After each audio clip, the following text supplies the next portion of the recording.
You know what else is kind of cool? I know everyone says it's kind of long overdue, but it kind of makes me appreciate it a little bit more. And yeah, I mean, I don't think anyone can really put into terms how excited I am for tonight.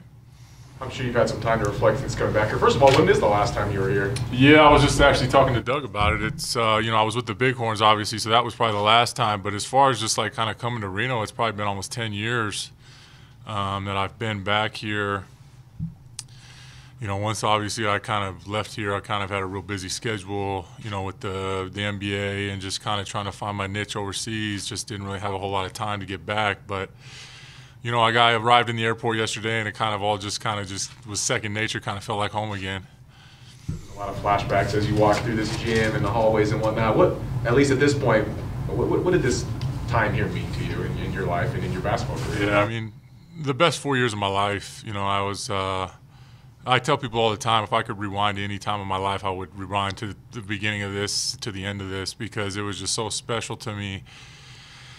And, you know, I tell people all the time that, you know, the pro thing is cool, it's fun to make money, it's cool to do that, but this time in Nevada, just the camaraderie, the guys that I was with, the coaches, just everything that kind of came with being here just is so special to me and was so much fun that it was the best 4 years of my life. Do you keep in touch with any of your fellow ball players? So I got David Ellis right here with me. He's still really, you know, my best friend.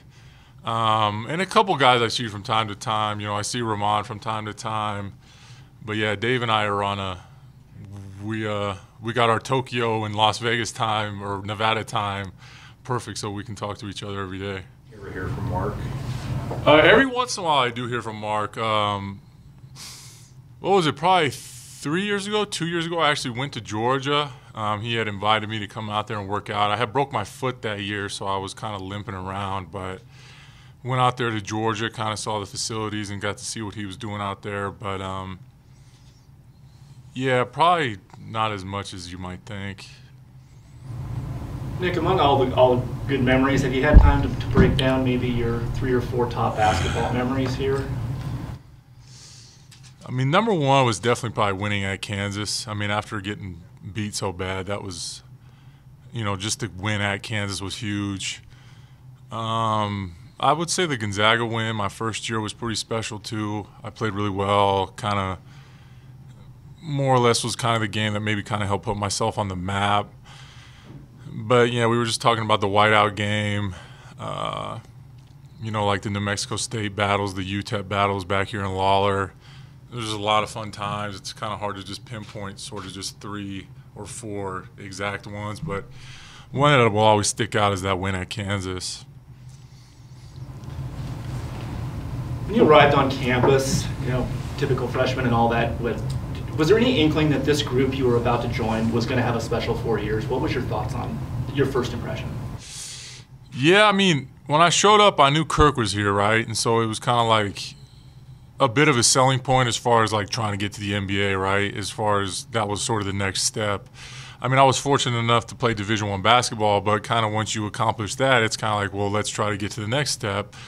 So you knew Kirk was going to bring in the scouts and stuff like that, but you know, if you look back to that 03-04 team, we couldn't win on the road.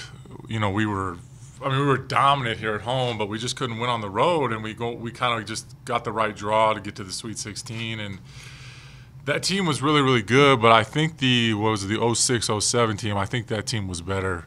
I think that team had more depth. We were all a little bit older, and we just so happened to kind of run into a Montana team that got hot. But you know, I don't think I would have ever even thought about sort of having my number retired or even be sitting in this sort of position when I first showed up as a freshman, because you just don't even really think about this stuff. You just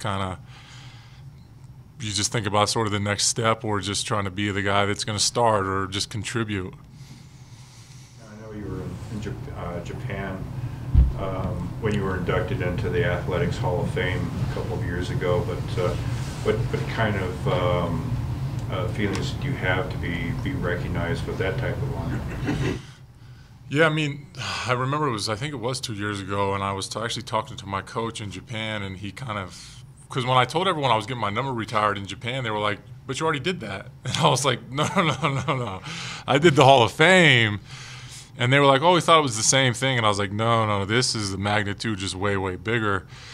And I'm fortunate enough that obviously it worked with my schedule to be able to be here. And, you know, I got a bit of a break. It's been a pretty hectic schedule for me the last 10 days. But, yeah, I wouldn't want to miss this, and really happy that I'm kind of getting to do it while I sort of am still playing. And, you know, it's really exciting for me now because my son is going to get to be out there with me as well. And the opponent couldn't be a... Yeah, it couldn't be a better opponent, right? I mean, to play UNLV, it's always fun to beat up on the Rebels. You guys obviously kind of laid the foundation for what this program has become. First, have you been able to pay attention to much of what Muss has been doing here the last few years? Yeah, of course. I mean, with technology, right? I mean, I got a Slingbox in Japan. I can watch ESPN. I can watch CBS Sports. You know, Twitter is huge. I obviously follow Nevada Hoops on Instagram. You can see everything, you know, and Dave is sort of my pipeline as far as like telling me what's going on, what's happening, because he's obviously here in the States. But yeah, technology makes it easy, right? So it's really awesome to just see what Muss has done here and sort of the transformation. I mean, we obviously had a couple down years there for a bit, and things were kind of grim for us. But for Muss to get us back here into the top 10, even, you know, as just kind of a national name and a powerhouse, it just feels good. You know, like I tell people all the time, it's like there's other imports that I see, and it's like, well, I'm from Nevada. We're number 12 in the nation. We're number 6 in the nation. You know, that's saying something. Whereas, like, how many more years ago it was like, I'm from Nevada, but yeah, we're, you know, so you're always proud as an alumni or as a former player when your program's having success. You guys got to feel some pride. I mean, you look across the street and you see Pinckney's name on a bunch of buildings with Gary Hill, and then Ramon Sessions has got obviously the basketball performance. How much pride do you hold in knowing that you guys, that group kind of meant so much to this program? Yeah, exactly. Like you said, we kind of laid the foundation. I mean, the foundation, you know, Coach Jay used to talk about the foundation kind of being led by like Corey Jackson and guys like that, but those guys just kind of weren't able to kind of get over the hump as far as the NCAA tournament. And then for us to do it 4 years in a row, it was kind of like we've arrived, you know, and Nevada's on the map. You know, it was always the discussion how to pronounce Nevada and everything like that. So it's like that doesn't happen if you're just a nobody. So, yeah, we definitely did lay the foundation, and it's fun to obviously see that everyone still has a hand in the community and, you know, is doing stuff to sort of help out. Because I still think it's important to all of us that, you know, Nevada is still a successful program and a strong program. How hard is it walking back on campus knowing that you're getting your number retired, but you're also now meeting players that look at you as part of the history of this program? Yeah, it is weird. I mean, it kind of makes you feel old.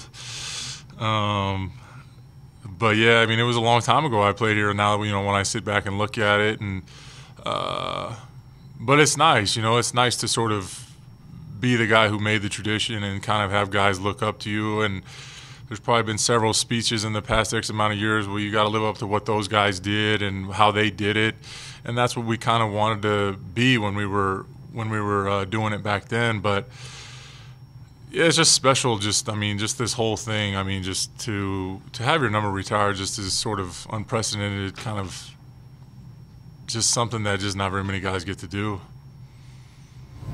You mentioned that you got to the airport and some things clicked right away. It was good to be back in Reno. What was different? What looked totally new to you in the time? I mean, the whole campus looks different. They got a bunch of new buildings. We had a bunch of old buildings. But, I mean, Reno looks, you know, a lot the same and everything like that. The campus is obviously really beautiful now. Got a lot of big buildings, a lot of new modern buildings.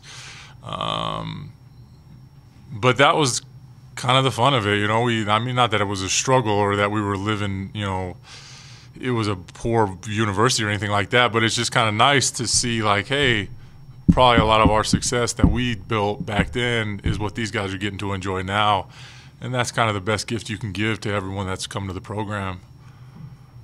Kind of crazy to go on your Wikipedia and it says, I think Fazekas is a U.S.-born Japanese basketball. Is it still, I mean, you've been there for so long now, but is it still kind of like, wow, how did I end up as a Japanese citizen becoming such a big name over here? For sure. I mean,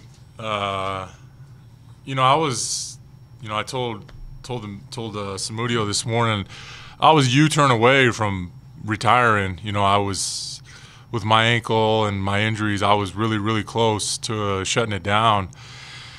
And, there's actually a famous dude in Japan who he does comics, and he does a basketball one, and I actually got to interview with him, and like apparently like when you meet this guy, it's like you've met like the Don Juan, and I got to sit down and do an interview with him, and he didn't realize like the hardship that I sort of had with my ankle. He just thought everything was gravy, and I was like, no, man, it wasn't like that, you know.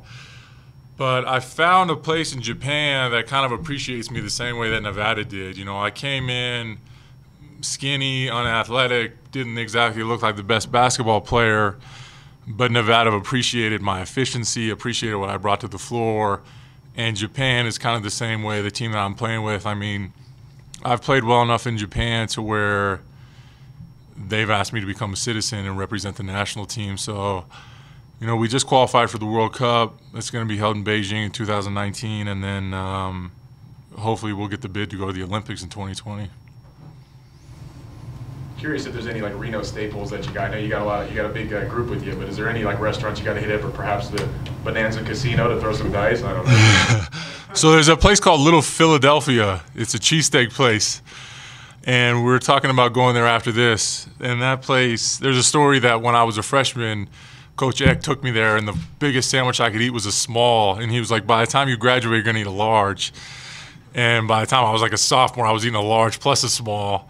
And Dave and I, we used to go out of our way to try to go to that place, and like that place was like the staple for us as far as like a really cool sort of hole-in-the-wall place to go in Reno, and it's really good food. The one in Kitski or the one in Sparks? The one in Kitski. Yeah, of course. It's the OG. What's next? Oh, man. After you say, okay, that's not what do you want to do in the future? That's a good question. My wife tries to talk me into college basketball coaching, you know, and she thinks that would be good. And I've been told that I'd probably be a pretty good recruiter because the ability to talk and stuff like that. But I kind of would like to coach kids, you know, and kind of give back. And kind of I realize being in Japan, I kind of see that the youth level, how important it is. And I don't think in America we even realize how important the youth level is, but that's where everything gets started.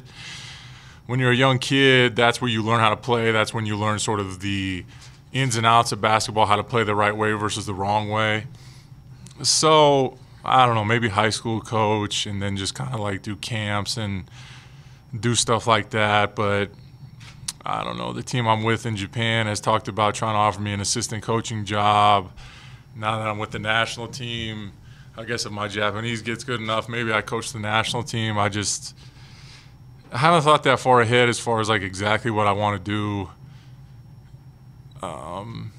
Because, yeah, I guess there's still some years to go.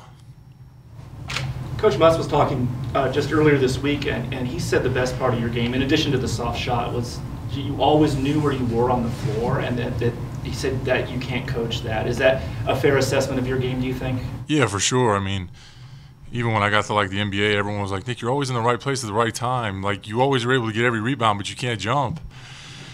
And it was like, well, yeah, like, I guess I just kind of learned that over time. But, you know, I watch a lot of games. I watch a lot of film. I watch my own film. I've always kind of been a guy who just likes to enjoy watching basketball, and I try to learn stuff from all these different guys. And, you know, that's something that can be kind of something that doesn't show up on the stat sheet, but is something that's going to help the team out. But, yeah, I've always prided myself to be the best player possible in every sort of facet.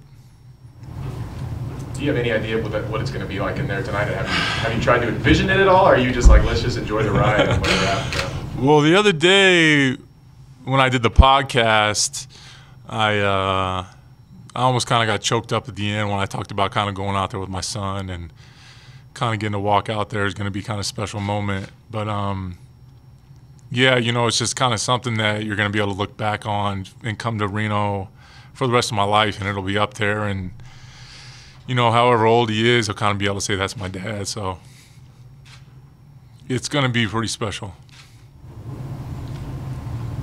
Can I go off topic really quick? Yeah, go ahead. Because I worked in Spokane the last couple of years, so I got to cover Rui. Yeah. And it seemed like every week there would be more and more Japanese media coming to just cover him. And we all kind of were like, wow, this kid must be a really big deal.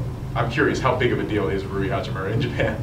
He's huge. Like, I mean, until you watch Rui play in real life, you kind of don't realize how good he really is, how big he is. how athletic he is. And then when he showed up, we played it in the window 4 together. We played window 3, we beat Australia, and we also beat Taiwan. And Japan had never, ever beat Australia in the history of basketball. Australia's like a top 10 team in the world. Rui came out, had like 14 in the first quarter. He was cooking. And I can tell the guy's special, but like, yeah, like it's kind of cool because it's like, there was like pictures that are circling through the internet of, it's me, Rui, Watanabe, that plays with the Grizzlies, and there's 2 other guys that play in Japan, and they're calling us the Japan Dream Team. And it's like, whoa, like to be called the Dream Team, like come on now, that's like a whole different deal. But yeah, Rui's pretty special because I mean, although Rui's mixed, you know, he's Japanese, right? He speaks the language. He's from there. He's from a small town, and they love him. So he could have a shot at the Olympic team too, then. Yeah, I would assume that.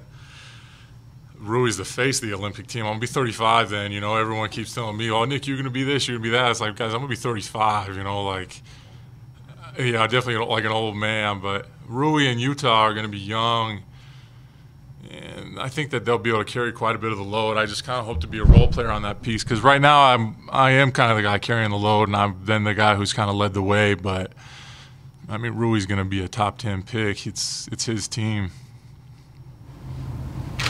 Any more questions? Thanks. Congrats, Nick. Hey, thanks a lot, guys. I appreciate it.